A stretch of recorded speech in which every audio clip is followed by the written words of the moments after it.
진로를 선택하는 가장 올바른 선택. 진로 레시피.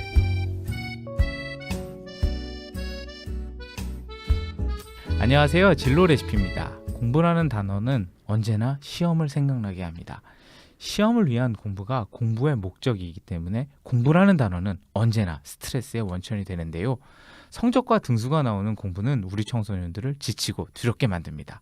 하지만 오늘 저희 진로 레시피에서는 나 자신과 세상을 위한 진로와 연결된 공부법을 한 위인들의 이야기를 다뤄보려고 합니다. 오늘 모신 선생님은 EBS 특별기획 김영수의 사기와 21세기를 EBS에서 강의하셨고 난세에 답하다, 사마천 인간의 길을 묻다, 사기의 경영학, 현자들의 평생 교육법을 집필하신 김영수 선생님을 모셨습니다. 안녕하세요. 예, 안녕하세요. 지난 시간에 아이들이 공부 어떤 좀 두려움 이런 걸 학문이란 단어로 이제 딱 정리해 주셨어요.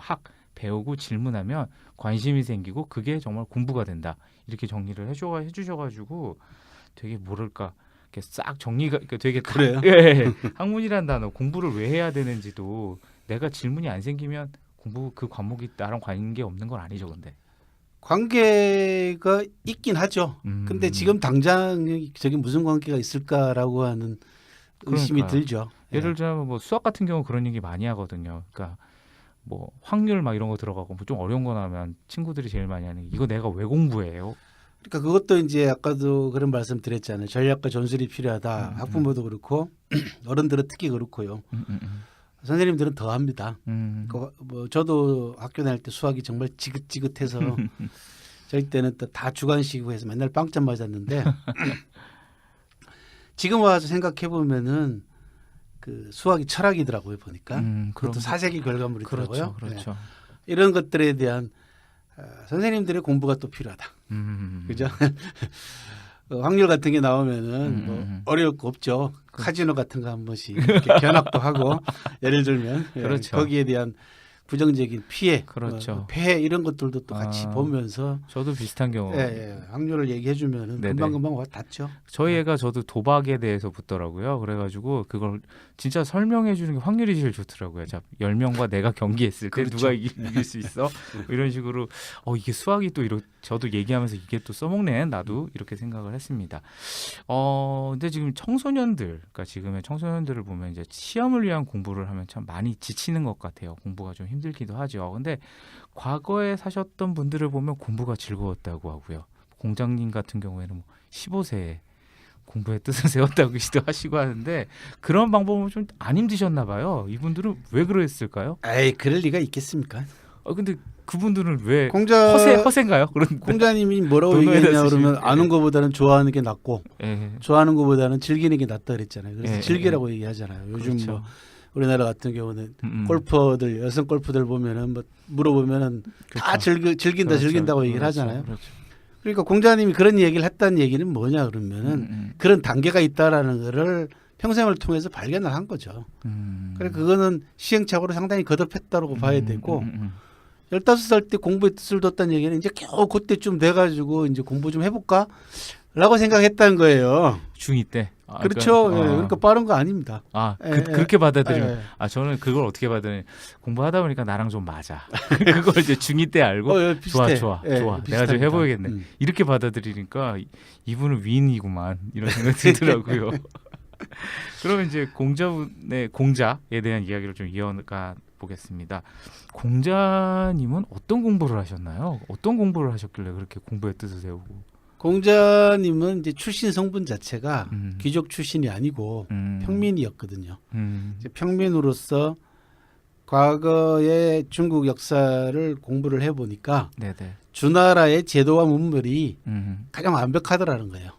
주나라면 이제 사시기 훨씬 전의 세기. 주나라가 이제 기원전 11세기에 건국이 됐고 공자님이 살 무렵에는 기원전 이제 6세기에서 그쵸. 5세기로 넘어가는 시점이니까 주나라의 정치 제도 문물 사상 윤리 이런 부분들이 굉장히 무너진 상태예요. 그래서 그걸 초기 주례라고 하는 주나라의 예학으로 다시 돌아가고 싶어 하는 그런 복고적인 경향이 있어요. 그렇게 해서 특히 이제 노나라는 주나라하고 같은 그렇죠. 사셨던 예, 노나라. 같은 이제 공자님 고향이 이제 노나라잖아요. 음. 그렇죠? 같은 주나라 왕실하고 성도 같고 음. 또 주나라 왕실의 주공이라고 하는 그렇죠. 인물을 노나라에다가 봉했기 때문에 사실 그런 전통이 제일 많이 살아남아 있는 곳이었죠. 예약이 붕괴가 되고 신분 질서가 혼란이 일어나고 하면서 공자는 다시 그런 주나라의 제도와 문물을 되살리고 싶어 했죠. 거기에 대한 공부를 굉장히 많이 하셨어요. 주나라를 살리고 싶은 목적에. 음. 어. 그래서 그건 이제 신분의 한계도 뛰어넘고자 하는 자기 자신의 또 개인적인 부분도 있어요. 그러면서 천하를 돌아다니면서 그죠. 지금 이렇게 살면 안 돼.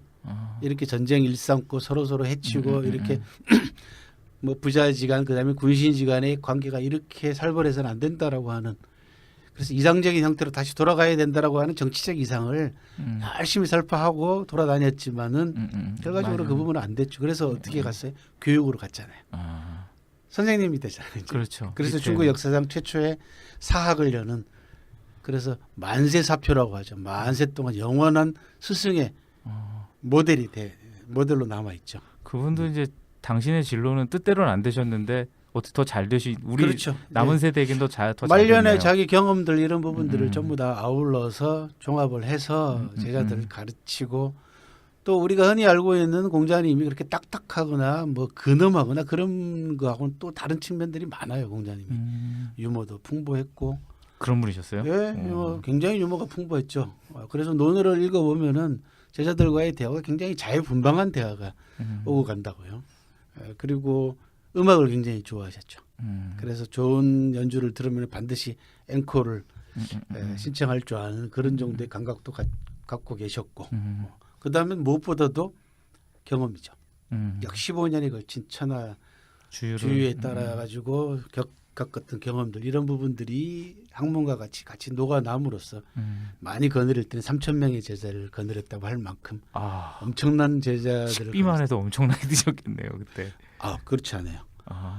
제자도 다양한 제자들이 있어요. 그래서 뭐 돈 버는 제자 뭐 그건 한번 뭐 책을 보니까 네, 있긴 그 하더라고요. 가운데 공자님 제자 가운데 수제자 가운데 한 사람이 자공이라고 하는 제자는 뭐 어마어마한 부자. 사업가였거든요. 그러니까 공자님을 사실 뒤에서 후견했던 제자이기도 하고 뭐 예를 들면 공자가 뭐 돈이 많은 분도 아니고 그런데 천하를 돌아다녔잖아요. 그게 다 누구 돈에서 나오겠어요? 이게 다 자공이 다 뒤에서 뒷바라지를 합니다. 그래서 야 자공아 나 오늘 이번에는 어디 갈란다 하면은 자공이 술에 마차 다 대령하고 모시고 다녔어요. 실제로 그런 기록들이 나오니까. 그렇죠? 그래서 이제 공자님 같은 경우에도 이제 어떤 목적 노나라지만 어떤 주나라의 그것을 답습하고 싶은 그 노력에서 그 바램에서 이제 자신의 진로를 찾아서 공부를 하게 되고 뜻대로는 안 됐지만 결과적으로 그게 이제 육아 사상으로 그렇죠. 정리가 됨으로써 그 예약을 이후에 살리셨죠. 그 이후에 이제 한나라 때 들어오면은 육아가 그렇죠. 국가의 지배 이데올로기로 확립이 되잖아요. 나머지 사상들 그 그렇죠. 많았던 제자백과 사상들은 다 물러나고 육아가 2000년 동안 동양 사회를 지배하는 그렇죠. 지배 이데올로기로 확정이 됐죠. 그러니까 살아계셔서는 못 봤지만 정말 돌아가셔서 그래서 지금까지도 그 의미는 그렇죠. 남아 지금 있으니까. 뭐 공자님을 떠받드는 그 후학들이 얼마나 많습니까? 그렇죠. 우리나라도 그렇고 중국도 그렇고 동남아시아도 그렇고 그렇죠. 그렇죠. 영원히 살아있는 영웅. 그러니까요. 대단하시죠. 그러면 이제 저희가 한다면 이제 조선시대 이제 주작이라고 하는 이제 주자 이분도 이제 그 책에 보니까 이제 공부법을 이제 설명해 주셨는데 이게 이분은 이제 조선을 떠받들었던 조선이 떠받들었던 그런 분이신데 주의라고도 하는데 역사적으로 보자면은 뭐 주자의 평가는 다양하게 나올 수가 있습니다. 굉장히 보수적인 사람이고. 그렇죠. 근데 공부라고 하는 측면만 가지고 말씀을 드릴게요. 오늘은. 네네. 잘못하면 이제 사상 논쟁이니까. 그렇죠. 네네. 제가 대학원 다닐 때 이 조선시대의 성리학 주자 이 도입에 관해서 그 글을 쓰라고 해서 글을 썼다가 뭐 맨날 빠꾸 맞은 경험이 있어요. 조선은 주자학 때문에 발전하지 못했다라고 아주 극단적으로 주장하는 그렇죠. 바람에 교수들한테 많이 이제 빠꾸를 맞았는데 야단을 맞았는데 공부 방법은 배울 게 많습니다. 어떻게 하셨나요? 일단 주자는 범생이 예, 대단히 모범적인 공부 방식을 갖고 있어요. 야. 그래서 우리 뭐 범생이 나쁜 건 아니잖아요. 그렇죠, 좋잖아요, 그렇죠, 그죠? 그렇죠, 근데 이제 요즘 들어와가지고 워낙 사회가 그렇죠. 액티브하게 역동적으로 변하다 보니까 책만 들여다 파거나 네. 상점만 막 목매는 범생이들에 대해서 이제 부정적인 시각이 그렇죠. 있어서 그렇지 네네. 실제로는 그런 학생들이 일단 많아야 돼요. 기본적으로. 그밖에 좀 괴짜 같은 학생들이 그렇죠. 그 나머지 절반 가운데 한 4분의 1좀 뭐 그밖에 운동 좋아하거나 이런 사람들이 또 4분의 1. 다양성이 그렇게 좀 해서 필요하다. 한 반 정도는 범생이 스타일이 돼야 돼요. 그래야 세상이 제대로 굴러가지 안정적으로. 그러니까 주자의 공부법은 모범생들이 배우기 딱 좋다. 첫 번째 큰 특징은 점진적 공부법이다. 그러니까 단계별이죠. 조금씩 그 진도도 나가고 그다음에 수준도 올라가는 점진적 공부 방식. 그다음에는 숙독을 합니다. 속독. 숙독. 예. 그러니까 대충 보고 넘어가는 것이 아니라 깊이 있게 들여다보는 거죠. 이게 이제 요즘 우리 학생들한테 가장 부족한 것 중에 하나가 그렇죠. 이제 숙독이라는 거죠. 문제 잘못 읽어서 틀리는 사람들 정말 많거든요. 문제도 두 줄인데. 그게 이제 의외로 그 우리나라는 사실 그 문맹률이 거의 없는 나라인데도 불구하고 문맹률이 높다고 얘기하는 건 뭐냐 그러면 맥락을 이해 못하는 그렇죠. 예, 그런 문맹이 많아요 우리나라. 그리고 예. 자세입니다. 자세. 예, 공부하는 자세. 주자는 누가 뭐라 그래도 공부하는 자세입니다. 항상 학문을 경건한 자세로 경건한 마음으로 공부를 했기 때문에 이런 부분들도 또 지금 배울 만하죠. 우리 굉장히 주의산만하잖아요. 경건하다라는 건 어느 정도인가요? 경건하다. 그러니까 자세부터 시작해서 목욕제기하고 뭐 이런 정도인가요? 그렇죠. 이 책을 쓴 분에 대한 기본적인 존중감, 존경심 이런 것들을 가지고 진짜 중요하죠. 굉장히 중요하죠. 그런 부분들은. 그래서 뭐 저는 이제 이런 엄숙주의에서 좀 벗어나는 사람이기 때문에 이 세상에서 가장 좋은 책은 화장실에 앉아서 읽는 책이 가장 재밌고 좋다라고. 그 얘기를 할까 말까 그랬는데. 근데 이번에 이제 그런 게 용납이 안 되긴 하지만 그렇죠. 그래도 우리가 이제 숙독하고 연결시키려면 그런 자세가 필요합니다. 맞습니다. 이렇게 요즘 같은 경우 이렇게 저자 소개가 이렇게 뭐 교보문고나 이런 데 가봐도 제일 먼저 나오잖아요. 이제 그거 보고 이거 아니네 뭐 그 국진을 평가하는 경우가 좀 종종 보이거든요. 그러니까 근데 굉장히 현대 사회에서 저처럼 역사 인문학 공부하는 사람이 어필하기가 힘든 부분들이 그런 부분이죠. 사실은 굉장히 그 엄숙하고 뭐 엄격하고 막 딱딱하고 재미없을 거라고 선입견들을 그렇죠, 가지고 그렇죠. 있거든요. 근데 읽어보면 재밌는데. 실제로는 그렇지가 않은데. 그렇죠. 그래서 그래도 주자의 공부법에서는 그런 자세는 그렇죠. 충분히 참고할 만한 되게 가치가 좋은 거 있다. 겸손하게 학문을 겸손하게 들어가니까 얼마나 왜 그러냐 배울 수밖에 그러면 없을 우리가 것 어느 같아요. 단계 올라가면 그러니까 학문이 어느 단계 올라가면은 이 단계에 옵니다. 실제로 이 단계가 필요할 때가 오거든. 근데 모르는 거하고 알고 있는 거하고는 좀 다르잖아요. 맞아요. 만약에 주자의 방법을 알고 있는 상태. 근데 지금은 나하고는 맞지 않고 관심이 없지만은 내 학문이 깊어지게 되면은 그 단계가 저절로 찾아올 맞아요. 거다. 그럴 때는 바로 참고가 되잖아요. 그러니까 수학 같은 경우에도 이거 낸 출판사부터 선생님들 다 나를 위험에 빠뜨리기 위해서 이 문제를 냈구나를 생각하는 게 아니라 이거라면 뭐가 될까 이런 겸손함과 이렇게 다가가면 되게 도움이 많이 될 것 같습니다. 책을 보니까 고현무라는 분을 이제 소개해 주셨는데 저는 처음 봬요. 이분부터 설명부터 해주시고 책을 제대로 읽으셨는데 예. 그래서 고현무한테 네. 필이 꽂혔으면은 근데 제대로 읽으셨어요. 근데 저는 누군지를 모르겠어요. 저는 그래서 고현무라면 청취자분들한테 우선 설명해 주시고 말씀해 주시면 좋을 것 같아요. 고현무는 이제 명나라에서 청나라로 넘어가는 시기에 살았던 인물이죠. 그러니까 나라가 왕조가 망하는 걸 본 인물입니다. 그래서 흔히들 위기의 사상가다 그렇게 얘기를 합니다. 그래서 처음에는 명나라를 끝까지 명나라의 충절을 지키기 위해서 네네. 청나라에 엄청나게 저항을 했죠.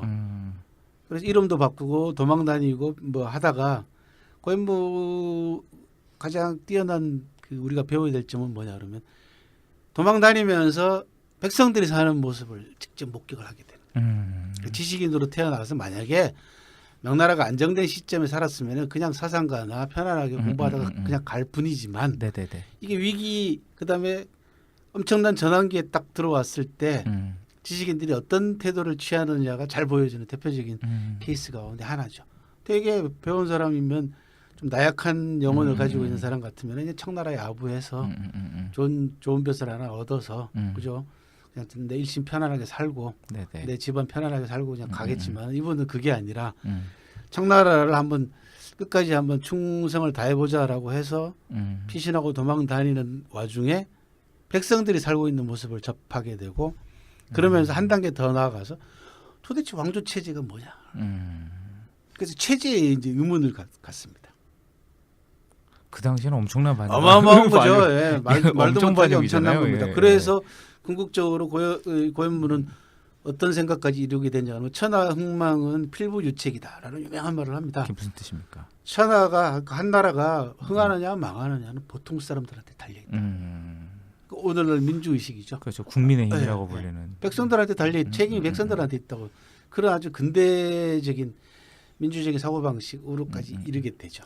그래서 자기 학문 단계가 수준이 올라가게 되고 그 다음에 이제 현지를 계속해서 체험을 합니다. 이제 백성들의 모습, 삶의 모습을 알게 되면서 단순하게 책 속에서 나오는 지식만 가지고는 안 되겠다 싶어서 현지를 답사해서 예를 들어서 뭐 광물에 관한 이야기면 탐광을 가보는 거죠. 이제. 엄청난 성격이구나 이거. 네. 그렇게 그렇게 보통이 발달해서 간다치지만. 그렇게 해서 30년 동안 네. 지식 일기를 씁니다. 학문 일기를. 그게 일지록이라고 하는 그러니까 날마다 지식이 어떻게 변해가는가에 대한 기록이에요. 와 멋있다. 어마어마한 기록이죠. 이게 독서 기록을 30년간을 써요. 그게 천하의 명조로 남아 있습니다. 그럼 이분 같은 경우에는 그러면 이제 세상의 변화, 어떤 백성에 대한 어떤 따뜻한 마음에서 시작을 했는데 그런 변화는 보셨나요?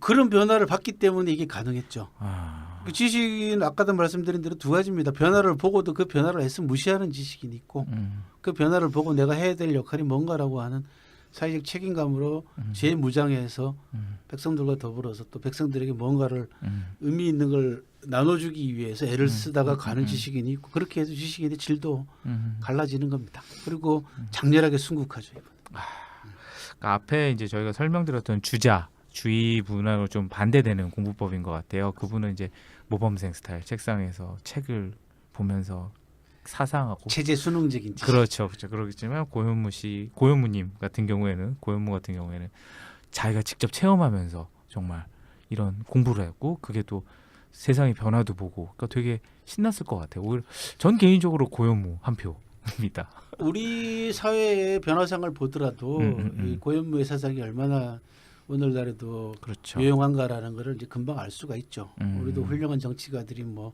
행동하는 양심 깨어있는 시민의식 이런 좋은 이야기들을 많이 남겼지 않습니까?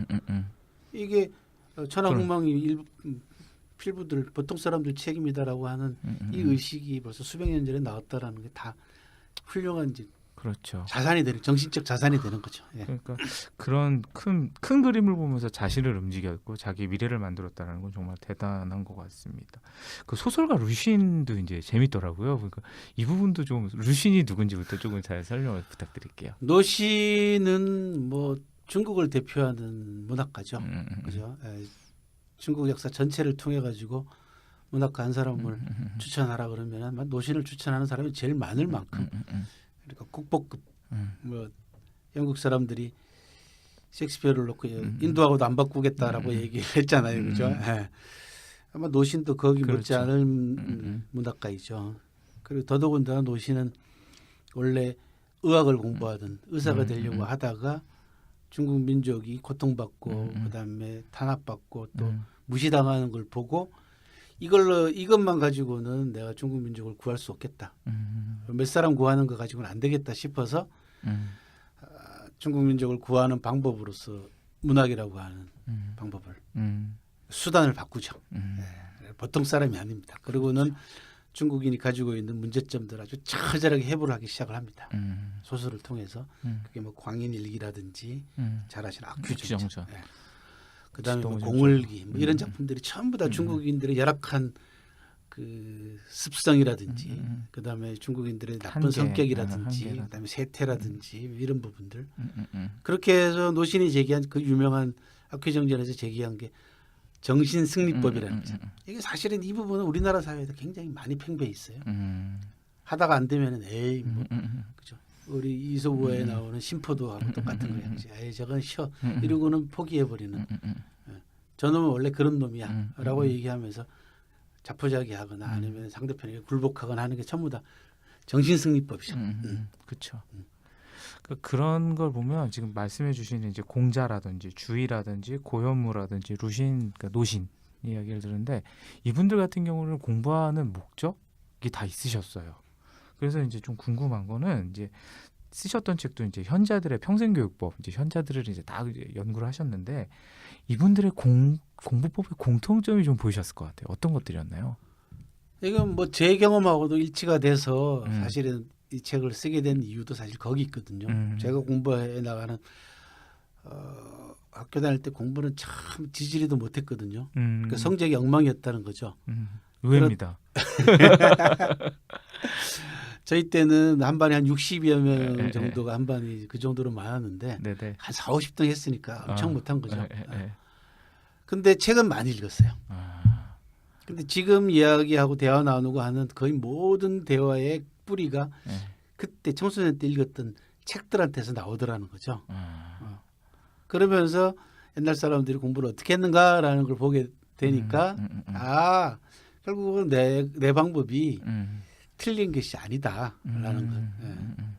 그리고 성적 때문에 대학을 제대로 못 가지고 굉장히 고민은 많이 했지만 그래도 내 삶에 있어서 그것보다는 독서가 훨씬 더 중요하게 작용을 하고 있더라라는 걸 확인하면서 이제 하나둘씩 정리를 한 게 이제 이 책인데 네네. 첫 번째 공통점은요. 제가 볼 때는 두루두루 읽어라. 두루두루 읽어라. 네, 다양한 분야의 책을 두루두루 읽어라. 그 노신이 한 유명한 말을 인용하면요. 꿀벌이 꽃을 가리지 않듯이 읽어라. 그런 얘기입니다. 그래서 좋은 꿀은 여러 꽃에서 채취한 벌꿀들이 꿀벌인가요? 꿀벌들이 가서 꿀을 채취하는데 한 꽃에만 채취하지 않는다는 거죠. 그래서 여러 꽃에다 채취를 해온 꿀이 가장 질이 높은 꿀이더라라는 거죠. 다양성. 그래서 그러는 와중에 자기 질문도 생길 것 같아요. 그렇습니다. 어떤 한 분야에. 예. 아까 얘기한 대로 영화도 보고 뭐 이런 여러 가지 만화도 하듯이 읽고 뭐 첫 번째 두루 읽어라. 골고루 읽어라. 다양하게 읽어라. 만화도 이런 상관없고. 예. 두 번째는 체험이죠. 음. 예. 그래서 체험이 중요했어요. 고현무가 남긴 유명한 명은 독 망권서 행만리로 망건의 책을 읽고 만리를 다녀라 라는 거죠. 되게 어떤 가훈 같네요. 그거는 이렇게 책 망건의 책을 읽고 만리를 걸어라. 요즘 뭐 우리나라 CEO들 모임 가운데 이거를 표로 내걸어서 모임도 하고 공부하고 다니는 그렇죠. 그런 어쩐지 CEO들도 딱 있어요. 쓰기 좋은 것 같아요. 기가 막히잖아요. 예, 그렇죠? 예, 예. 예. 망건의 책을 읽고 만리를 다녀라. 그다음에 생각해라. 생각해라. 그게 참 그건 힘들 것 같아요. 생각하는 게 익숙하지 않다 보니까 저희는 생각한다고 하는데, 그러니까 뭐 인문학 책이라든지 고전 읽으면 저희는 생각하는 게 아니더라고요. 반응하는 거지. 그 요즘 이제 나오는 사회 현상 가운데 하나가 이제 혼밥 쪽에 대한 그렇죠, 이야기들이 그렇죠. 논쟁들이 나오잖아요. 그렇죠. 그러니까 부정적인 측면도 있고 긍정적인 측면도 있는데 그런 논쟁을 떠나서 사실 우리가 성공한 CEO들 보면은 가장 못하는 것 중에 하나가 혼자 밥을 못 먹어요. 이 사람들은 굳이 꼭 누군가를 또 전 성공한 사람도 아닌데 혼 못합니다. 직장인들도 보면은 그렇죠. 굳이 그렇죠. 오늘 뭐 먹을래 그렇죠. 해가지고 뭐 맞아요. 먹는 맞아요. 그런 경우가 굳이 있는데 남도 피곤하게 만들고. 또 하나 이제 CEO들한테 어디 먼 거리를 다닐 때 대중교통을 이용해서 혼자 있는 시간을 가져봐라. 이걸 저는 이제 생각하는 시간을 연계시켜주고 싶어서 그런 것들을 권하거든요. 그래서 맞아요. 생각할 수 있는 시간은 자기가 스스로 만들어내지 않으면은 좀 힘들죠. 그래서 생각해라 올라가는 거. 이거 근데 옛날 사람들은 다 공통적이었다는 거죠. 이 세 가지는 일단 기본적으로 공통적이더라라는 거. 또 하나는 이제 아까 우리가 문맥을 잘 이해를 못한다라는 얘기가 나왔잖아요. 책은 많이 읽었는데 그렇죠. 예. 자기가 생각한 대로 생각해요. 저자는 이 의도로 썼는데 마지막에 이제 그런 것들이 솔직히 이제 댓글 문화나 이런 데서 보면 저자분들도 그러시고 제가 아시는 분들도 내가 이런 의도로 책을 안 썼는데 그런 얘기가 나오는 그래서 거고. 책을 읽고 네네. 요점을 파악할 수 있어야 된다. 그렇죠. 굉장히 중요합니다. 그러려면 아까 말씀하신 대로 저자가 어떤 사람인가부터 시작해서 주변에 또 이 사람의 다른 책들은 또 뭐며 맞아요, 이런 맞아요. 것들을 비교해서 하면은 요약이 되죠. 이제. 맞아. 이 사람이 왜 이 생각을 했는지 그거 되게 중요한 거. 요점 정리가 굉장히 중요합니다. 맞아요. 요즘 학생들이 청소년들이 제일 못하는 것 중에 하나가 요점 정리예요. 네. 한두 줄로 줄이는 거. 네, 한 권을 그냥. 어버버버 하는 거죠. 음. 그래서 요점 정리하는 게 필요하다는. 음. 그다음에 한 분야가 결정이 되면은 거기만 파고든다. 그죠? 예. 그러니까 나이가 어느 정도 들고 두루두루 다양하게 읽고 경험하고 생각하고 요점 정리하고 나면 자기있게 생기더라고요. 그다음부터 그쪽만 파고들어가. 그러면 일가를 이루게 되죠. 그렇죠. 그게 참 힘든 것 같아요. 이렇게.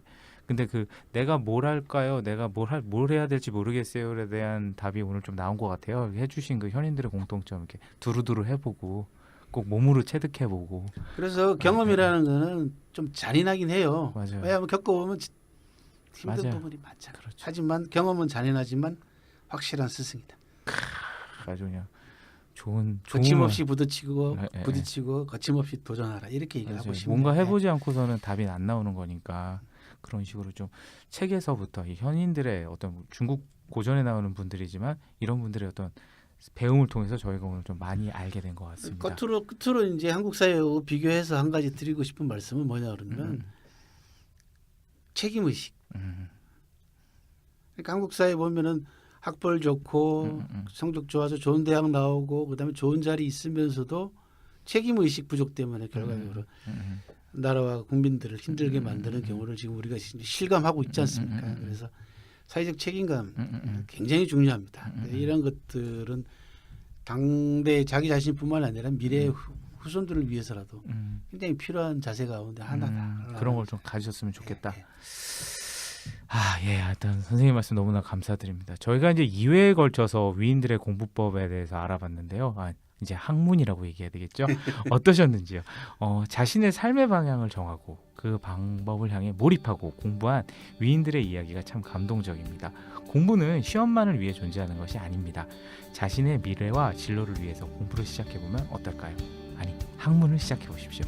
이제까지 진로 레시피였습니다. 감사합니다.